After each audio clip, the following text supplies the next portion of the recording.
Hello friends, welcome to secret of சமையல். இன்றைக்கி நம்மளோட சேனலில் நாம் பார்க்க போகிறது ஒரு சூப்பரான ஆந்திரா ஸ்டைல் தக்காளி சட்னி தான் நம்ம இன்றைக்கி பார்க்க போகிறோம். இது வந்து நல்லா ஸ்பைசியாக சூப்பராக இருக்கும். கொஞ்சம் வித்தியாசமாக இருக்கும் நம்ம ஊரில் செய்கிற சட்னியை விட கம்பேர் பண்ணால். செம்ம டேஸ்டியாக இருக்கும். இந்த மாதிரி சாஃப்டாக ஒரு தோசை சுட்டு கூட இந்த சட்னி வச்சு சாப்பிட்டிங்கன்னா செம்ம டேஸ்டியாக இருக்கும். 10 தோசை கூட ஈஸியாக சாப்பிடுவீங்க. சரி வாங்க வீடியோக்குள்ளே போயிடலாம். இந்த சூப்பரான ஆந்திரா ஸ்டைல் தக்காளி சட்னி எப்படி செய்யலாம் அப்படின்னு பார்க்கலாம் வாங்க.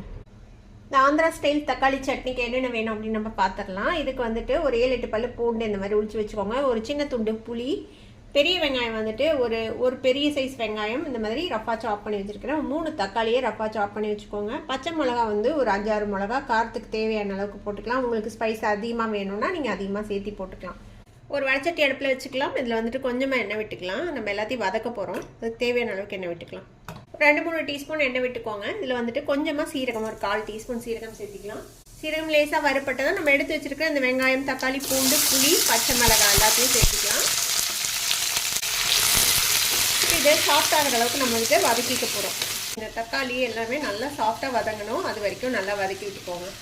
பார்த்திங்கன்னா நல்லா வதக்கிட்டோம். பாருங்கள், தக்காளியும் நல்லா வதங்கிடுச்சு, சாஃப்ட் ஆகிடுச்சு. வெங்காயமும் நல்லா செவந்து வதங்கிடுச்சு. இந்த ஸ்டேஜில் ஒரு கொத்தமல்லி தலை சேர்த்திக்கலாம். இதையும் இதோட சேர்த்து ஒரே ஒரு வதக்கி நம்ம அடுப்பு ஆஃப் பண்ணிடலாம். தக்காளி வந்து நல்லா இந்த மாதிரி தோல் எல்லாம் சுருங்கி நல்லா வதங்கிடும். இந்த அளவுக்கு நல்லா வதக்கிடுங்க. அடுப்பு ஆஃப் பண்ணிடலாம். இப்போ நம்ம வதக்கினதை ஒரு மிக்சி ஜாருக்கு மாற்றியாச்சு. இதில் தேவையான அளவுக்கு உப்பு சேர்த்திக்கோங்க. இப்போ இதை வந்து அரைச்சி எடுத்துகிட்டு வந்துடலாம். தண்ணி சேர்த்த வேண்டாம், இப்படியே அரைச்சி எடுத்துகிட்டு வந்துடலாம். இது மாதிரி கொஞ்சம் கரகரப்பாக அரைச்சிக்கோங்க. ரொம்ப நைஸாக அரைக்கக்கூடாது. இந்த மாதிரி அரைச்சி எடுத்துக்கோங்க. இப்போ இதை ஒரு கிண்ணத்துக்கு மாற்றிடலாம்.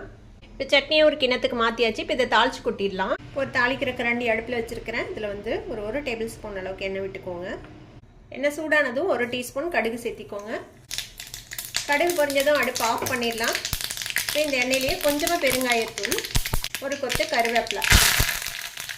இப்போ நம்ம தாளித்ததை இந்த சட்னி மேலே கொட்டிடலாம். அவ்வளோதான், சூப்பரான ஒரு ஸ்பைசியான ஒரு ஆந்திரா ஸ்டைல் சட்னி இப்போ ரெடி ஆகிடுச்சு.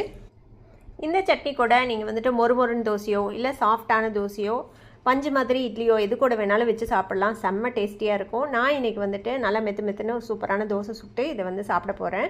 நீங்களும் கண்டிப்பாக ட்ரை பண்ணி பாருங்கள். ட்ரை பண்ணி பார்த்துட்டு எப்படி இருந்தது அப்படின்னு எனக்கு கமெண்ட்ஸில் ஃபீட்பேக் கொடுங்க. இந்த வீடியோ உங்களுக்கு பிடிச்சிருந்ததுன்னா சப்ஸ்கிரைப் பண்ணுங்கள். பக்கத்தில் இருக்கிற பெல் ஐக்கானை கிளிக் பண்ணுங்கள். அப்போ தான் ஃபியூச்சர் நோட்டிஃபிகேஷன்ஸ் உங்களுக்கு உடனே வந்து சேரும். லைக் பண்ணுங்கள், ஷேர் பண்ணுங்கள். தேங்க்யூ ஃபார் வாட்சிங் this video viewers. Bye bye.